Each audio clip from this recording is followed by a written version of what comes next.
Shalom, sahabat Koram Deo.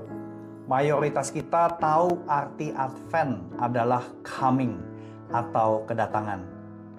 Kita akan memasuki peringatan menanti kedatangan Sang Mesias mulai minggu ini.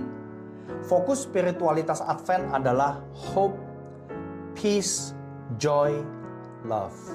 Keempat tema ini secara konsisten terus diperlukan oleh manusia sampai detik ini. Kalau kita menyimak situasi sehari-hari baik di dalam maupun di luar negeri, kita tidak bisa memungkiri bahwa manusia terus memerlukan pengharapan. Bukankah kita semua rakyat Indonesia sangat berharap korupsi betul-betul dibasmi, para koruptor ditindak dengan adil? Bukankah umat Kristen saudara-saudari kita di Nigeria, di China, di tempat lainnya di muka bumi berharap pada mukjizat pertolongan Tuhan seperti yang dialami Petrus, Paulus, maupun tokoh Alkitab lainnya? Bagi kita yang bergumul dengan isu kesehatan fisik dan juga mental, adakah harapan untuk bisa pulih? Kita menantikan itu.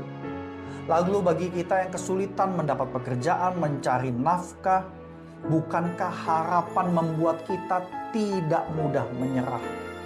Menanti dengan penuh pengharapan bukanlah hal yang mudah. Mungkin sebagian kita pernah atau sedang mengalaminya saat ini. Nah, saudari, murid-murid Yesus juga hidup di dalam situasi kehidupan yang tidak mudah. Namun mereka berharap Kristus Sang Mesias, guru mereka, segera datang di abad pertama setelah Yesus naik ke surga. Namun itu belum terjadi bahkan sampai hari ini. Lalu apakah harapan atas genapnya janji tersebut menjadi hilang? Saudari, apa itu harapan? Hope atau harapan bukan sekedar wishful thinking, bukan angan-angan, bukan mimpi, cita-cita, perasaan atau emosi. Bukan juga sekedar ekspektasi atau ide-ide imajinatif akan masa depan yang lebih baik. Pengharapan atau hope ternyata bisa diukur menurut para peneliti harapan. Ada yang bernama Dr. Chan Hellman, seorang ahli statistik yang meneliti mengenai hope. Ada juga yang mencetuskan teori harapan, yaitu Dr. Rick Snyder. Jadi para ilmuwan yang meneliti sains di balik harapan meyakini bahwa penghayatan atas harapan bisa menolong kita berharap secara benar. Jadi harapan adalah jembatan antara yang mustahil dengan yang mungkin menurut seorang dokter bernama Joseph Belazzo.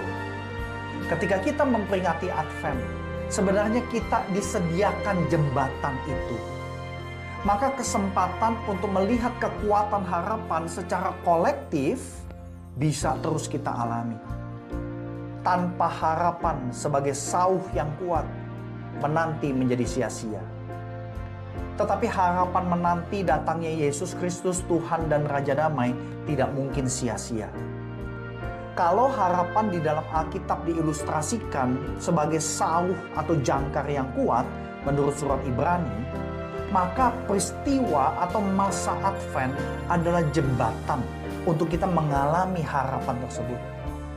Dan kekuatan pengharapan itu bukan pada sauhnya itu sendiri, tetapi pada Yesus Kristus yang memegang sauh atau jangkar tersebut dari dalam Ruang Maha Kudus. Oleh karena itu, saudara-saudari, dalam masa Advent ini mari terus berharap akan kedatangan Yesus Kristus, Tuhan kita, untuk kedua kalinya. Jangan kita goyah akan pengharapan yang diucapkan dan dijanjikan oleh Allah kita.